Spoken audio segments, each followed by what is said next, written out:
Assalamualaikum warahmatullahi wabarakatuh. Akkam nagaa jirtanii hordoftoota kabajamoo fi jaalatamoo warroonni biyya alaatis biyya keessas kan jirtan marti keessanuu bakkuma jirtanitti akkam nagaa alaamanni saalamni fayyaadha isiniin jecha warroonni chaanala kanaaf haarawaa taatan Zamzamin jedhama subscribe gochuudhaan maatii kiyya akka taatan kabajaan isin gaafadha. Warroonni armaan dura mootu subscribe gochuudhaan maatii kiyya taatanii akkasumas viidiyoo kee share godhaa jirtan yaada keessanillee naa qoodaa jirtan dhugaa hedduu tokko galatoomaa galanni keessan dachaa ta'u hirmaannaan keessan immoo egaa ka tuffiinsa qawwaa ta'u isiniin jedha mara keessanuu hedduu takka isin kabajaa.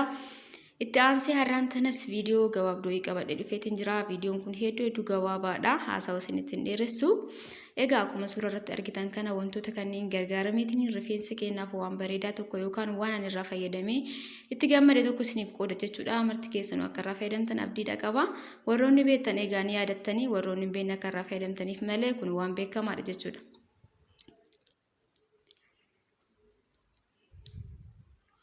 Kanaaf akkuma suuraa irratti argitan kana wantoonni nu barbaachisan akkuma asitti ni mul'ata jedheetiin ni mul'atami.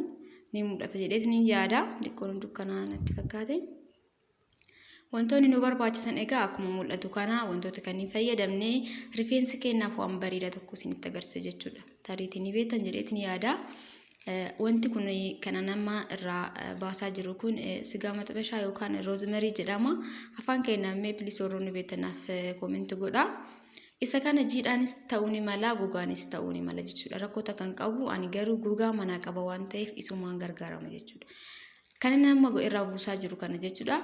Dibata isaallee ni beektanii gabaa irratti ni jira. Mana keenyatti illee qopheessinee fayyadamaatiin jira. Viidiyoolee isin hojjeteetiin jira. Isaan kana hundi isaaniitu garagaratti jechuudha. Rifeensa keenyaaf waan murteessaa fi waan barbaachisaadha.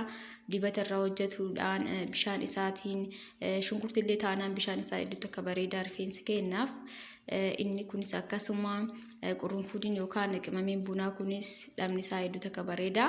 Kanaaf ani isaan maraan kana bakka tokkotti godhee isinitti agarsiisa jechuudha.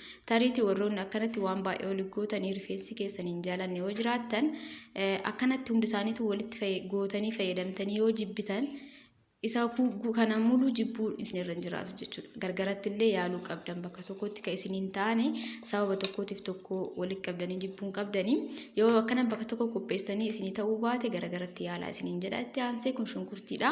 Shunkurtii iddoo tokko akkanatti cireetiin jira. Quncee isaa wajjin maaliif hojjetan qunceen illee kophaa isaatitti faayidaa guddaadha qaba. Rifeensa keenyaaf bishaan isaa quncee isaa qofallee affeeltanii fayyadamtan hedduu takka dansaadha jechuudha.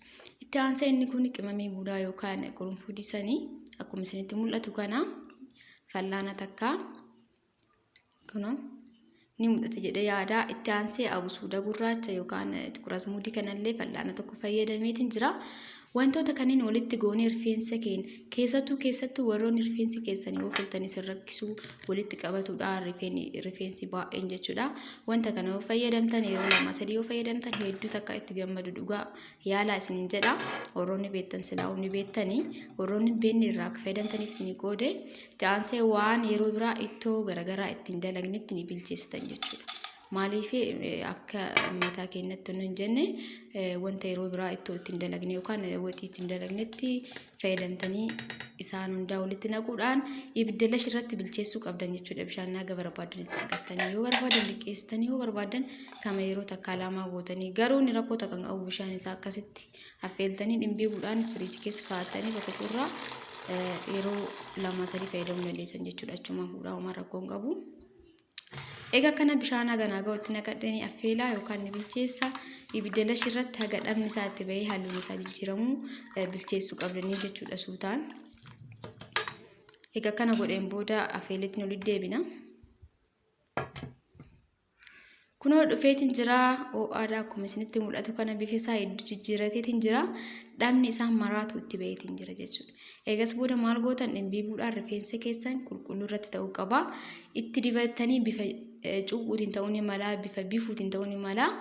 Egaa akkas gootan booda rifeensa keessan hidda isaa jala murteessaadha jechuudha. Si'eessuu qabdan yookaan susukkuumuu qabdan dibattaniitu dhiisoo osoo hin taane rifeensa dhiqame irratti dibattanii hidda isaa jala sirriitti si'eessuu qabdanii jechuudha. Egaa akkasitti dibattanii si'eessitanii yoo dhiqaate daqiiqaa 5 susukkuumtaniin booda feestaalii ofitti maruudhaan sa'a 2 hanga 3 ofirra tursiistanii bishaaniin ofirraa lolaatan jechuudha dhumarratti. Garuu jalqaba rifeensi keessan qulqulluu ta'uu qaba. Egas booda sa'aatii 2 hanga 3 ofirra tursiistanii ofirraa dhiqattanii yoo barbaadan ofirraa illee bulchitan uummata akka wanti rakkoo qabu hin jiru jechuudha. Egas booda bishaaniin ofirraa lolaatanii akka isinitti tolu abdiidha qaba. Haasaa isinitti hin dheeressu jedhee viidiyoo gabaabsee tariitii ni hubattan jedheetiin yaada. Viidiyoon anarraaf qabadee dhufe kana fakkaata. Akkuma viidiyoon kun isin bira ga'een immoo ilaalaa olii qooda akkasumas subscribe gochuun dagatina. Warroonni armaan durallee viidiyoo kiyyaa naaf share godhaa jirtan yaada keessan naaf qoodaa jirtan illee guddaa galatoomaa ammallee irra deebiidhaan ammallee hirmaannaa keessan addan citanii warroonni haarawaa taatan immoo koottaa gara chanaala kiyyaa maatii naaf taasisaniin jedha.